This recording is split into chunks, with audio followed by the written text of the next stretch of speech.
더마카와 함께 시선 집중의 문을 열겠습니다. 어서 오세요. 네, 안녕하세요. 더마카입니다. 오수님이 좋은 아침입니다. 우리 집 앞마당에 수국이 만발했습니다. 라고 보내주셨습니다. 오, 수국이 동그라내가지고 참 이쁜데. 왜요? 또 엉그래가지고 참 이쁜데 뭐 먹는 거랑 닮았어요? 왠지 음식 얘기할 것 같아요. 화전이 또 생각이 나요. 네, 바야흐로 여름이 왔다라는 거 아니겠습니까? 수국이 핀다는 거는. 여름이 왔다는 걸 저는 꽃이 아니라 모기가 왜 벌써부터 앵앵거리고 날아다니는 거예요. 도대체가 정말. 제이비, 네. 제가 작년 이맘때도 그 얘기 했는데요. 모기약을 사시던지. 아니 요즘에- 뿌리고 태워도 나오잖아요. 네, 아니면 그냥. 촌철님 혹시 비법 있으면 좀 알려주세요. 아, 모기 잘 잡는 법? 예, 뭐 어떤 방법이 있을 수가 있을까? 포기. 아, 모기를 포기해라. 네. 네. 그게 가장 좋은 방법이 아닐까 싶은데 혹시라도 아이디어 있으신 분들 제이비를 위해서 남겨주시면 네. 감사하겠습니다. 네. 절단 브루스님, 온 나라가 벌써 더위에 지쳐가고 있습니다. 불법 비상계엄도 이겨낸 우리입니다. 이까지 더위쯤이야. 으라차차차 오늘도 파이팅입니다. 라고 보내주셨는데 아직 뭐 본격 더위는 시작도 안 했는데. 그러니까요. 벌써 지치시면 안 됩니다. 절단 브루스님 힘내시고요. 그럼요. 네. 쏘가진의 사랑 싸가지님. 어떤 의미인지는 잘 모르겠습니다. 쏘가진의 사랑 싸가지님. 늘 가족들 아침 준비로 분주한 아침인데 오늘은 살짝 여유가 있어서 글 남겨봅니다. 촌철님들 모두 즐거운 하루 되세요. 라고 보내주셨고 남도 김사과님. 정신 바짝 차리고 경비실에서 시청 준비 완료합니다. 모든 분들 오늘도 삐딱선 타러 갑시다. 라고 올려주셨어요. 고맙습니다. 네, 그리고 어제 축구 혹시 제이비 보셨나요? 못 봤습니다. 네, 우리나라 대표팀이 쿠웨이트를 4대 0으로 완파를 했죠. 에라이님이 대한민국 이제 정상으로 돌아오고 있네요. 축구도 이기고 모든 것이 제자리를 찾아가고 있는 것 같습니다. 라고 올려주셨어요. 월드컵 본선 진출 연속이 지금 11번째인가요? 네. 그것만 해도 얼마나 대단한 거예요. 그죠? 네. 이번에 한 8강 가야 되지 않겠습니까? 이럴 줄 알았다고요. 왜요? 얼마나 대단한 거예요? 라고 하면 거기다 박수 쳐주면 되지. 거기다가 또 플러스로 몇 강 가셔야죠. 이러면 또 이 기세를 몰아가야죠. 뭔 얼마나 소리는. 부담되겠습니까? 네. 그죠? 8강. 네. 굴하지 않은 제이비군요. 알겠습니다. 대표팀 힘내세요. 화이팅. 네. 자, 제이비타임즈 오늘 주목할 첫 번째 뉴스 어떤 건가요? 자, 이 소식부터 한번 살펴봅시다. 이재명 대통령이 대통령실 브리핑실에 카메라를 추가 설치해서 질문하는 출입 기자들의 얼굴도 생중계로 내보낼 것을 지시를 했습니다. 이미 전해진 소식이죠. 이에 대해서 국민의힘의 미디어특위 위원장을 맡고 있는 이상휘 의원이 비난을 했습니다. 그의 목소리 한번 들어보시죠. 명확한 목적조차 또 설명도 없이 일방적으로 추진되는 것이라면 비민주적이고 권력에 대한 비판마저 통제하려는 언론사 길들이기에 불과합니다. 민주당 국회의원들도 개딸들의 좌표 찍기에 항복했는데 대통령실 출입 기자가 개딸들이 보는 가운데 과연 날카로운 질문을 할 수 있을까요? 네, 이상희 의원의 이런 주장 한마디로 평하면 원칙적 측면에서도 현실적 측면에서도 정합성이 떨어지는 주장이다. 이렇게 평하겠습니다. 왜 그렇습니까? 현실적 측면부터 한번 살펴봅시다. 이렇게 반문하면 될 것 같은데요. 자, 그러면 얼굴을 안 내보내면 질문하는 기자의 신원이 숨겨집니까? 그건 아닐 겁니다. 자, 기자가 질문할 때는 소속서와 자기 이름을 밝힙니다. 그리고 포털에 가면 기자별 페이지가 있어요. 그래서 어떤 언론사 소속이 어떤 기자인지 입력하면 사진이 금방 나옵니다.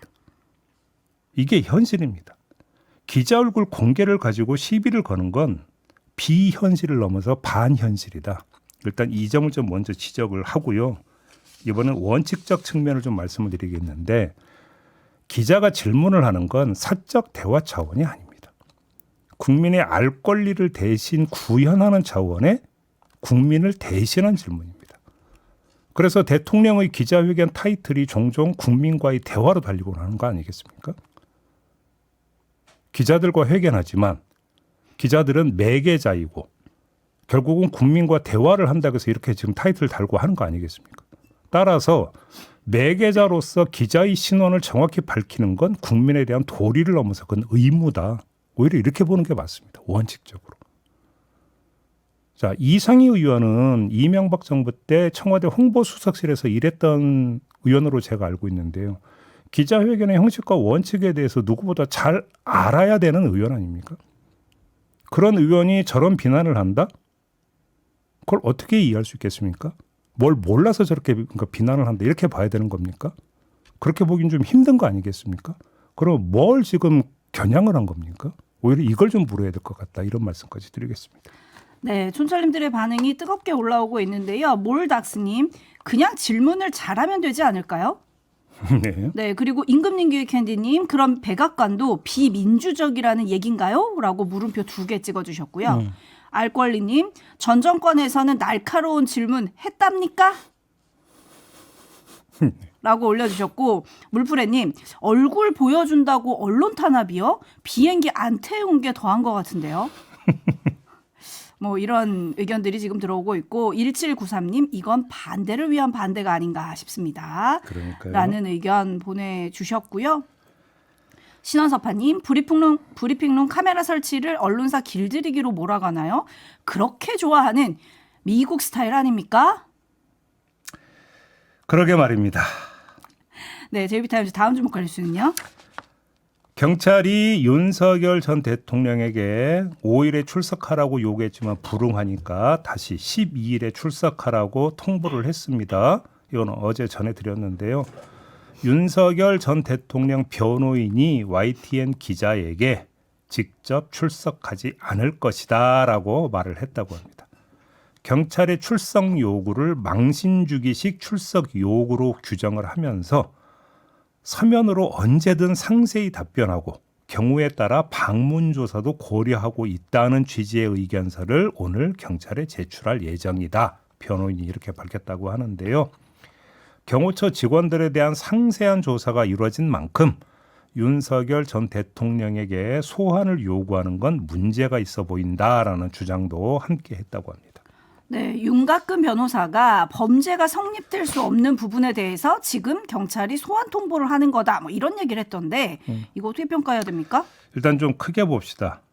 윤석열 전 대통령 부부의 대처법이 거의 똑같다라는 점부터 말씀을 드리고 싶은데요.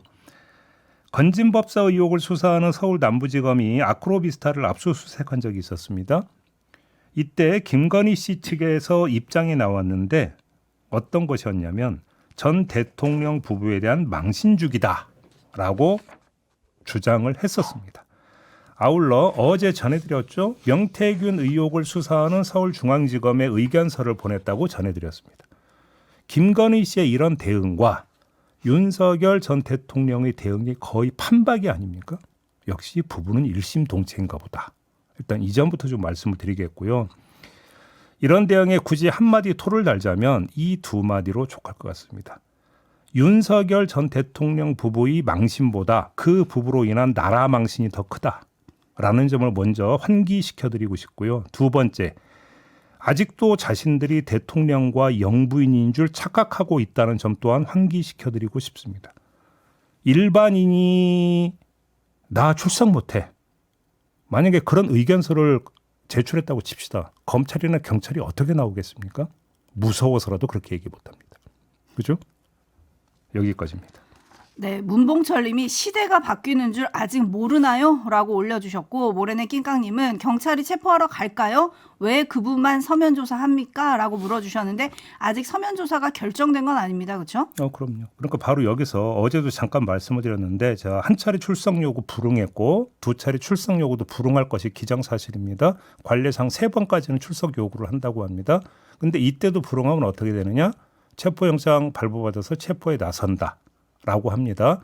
그래서 체포에 나설 것 같다라고 하는 보도도 나오고 있습니다. 그러면 체포한 다음에 조사한 다음에 풀어줄 것이냐 아니면 구속영장 신청할 것이냐 오히려 이게 관심사다 이런 말씀 다시 드리겠습니다. 네, 바나나 우유님이 국민들 창피했던 거는 생각 안 합니까? 라고 물어주셨는데 지금 경호처 직원들이 김성훈 전 차장이 보안폰 관련해서 삭제 지시하면서 대통령의 지시다라고 했는데 어떻게 저항했는가 이런 얘기까지 지금 구체적으로 보도가 되고 있는 상황 아니겠습니까? 네. 이런 걸 확인을 하려면 누구를 불러야겠어요? 당연히 윤석열 전 대통령을 조사해야 되는 상황이잖아요. 그렇습니다. 네.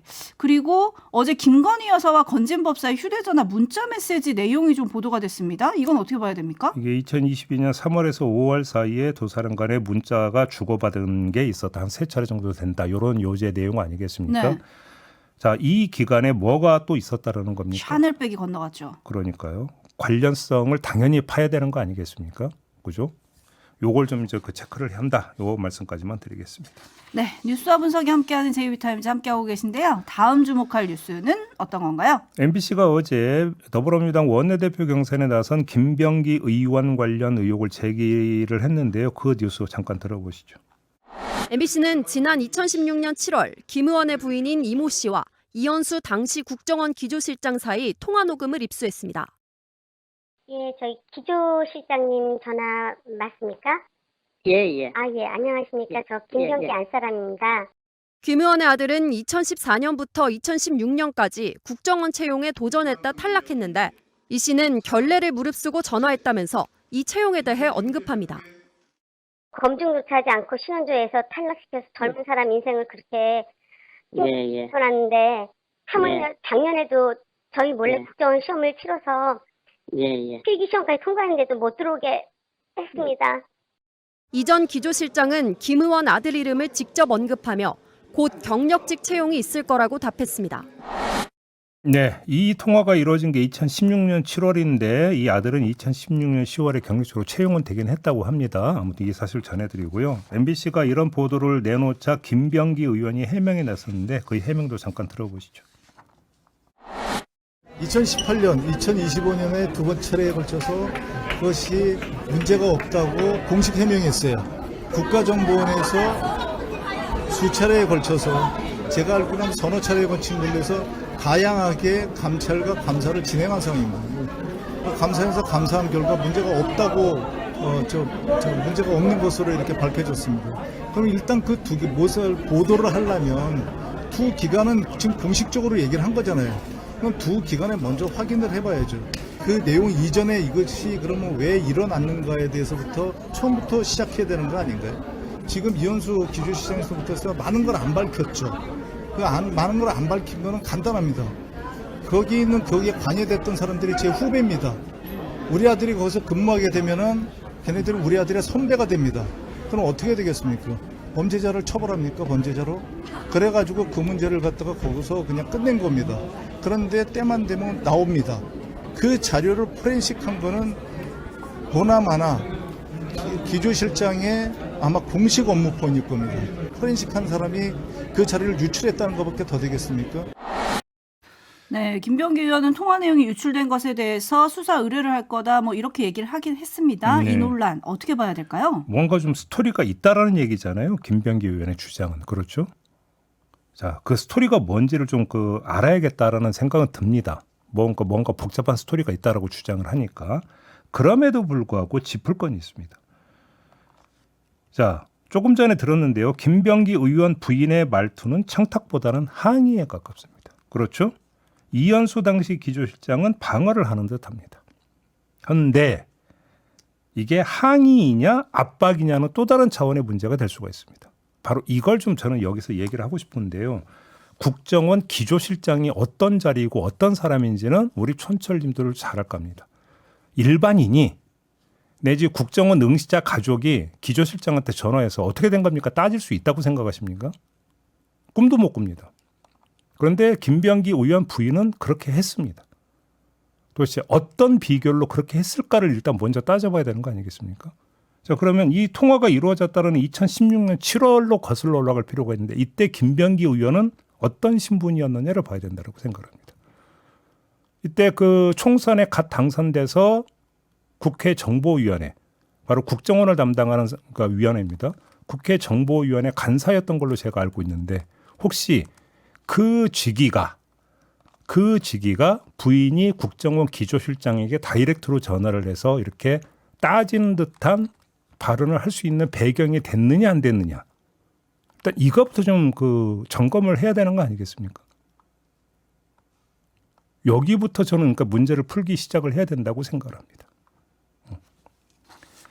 네, 촌철님들의 반응 엇갈리게 들어오고 있는데요. 일단 회복가 성장님, 저는 몇 번 들었는데 이거는 청탁이 아니라 항의 같습니다. 아디오스님, 청탁이면 탈락 전에 전화를 했겠죠. 이런 의견 보내주신 반면에 철이철이님은 일반인 부모가 국정원 기조실장에게 전화해서 항의가 가능합니까? 라는 물음표. 그리고 해움님, 회사 떨어지면 우리는 스토리 자체를 모르게 됩니다.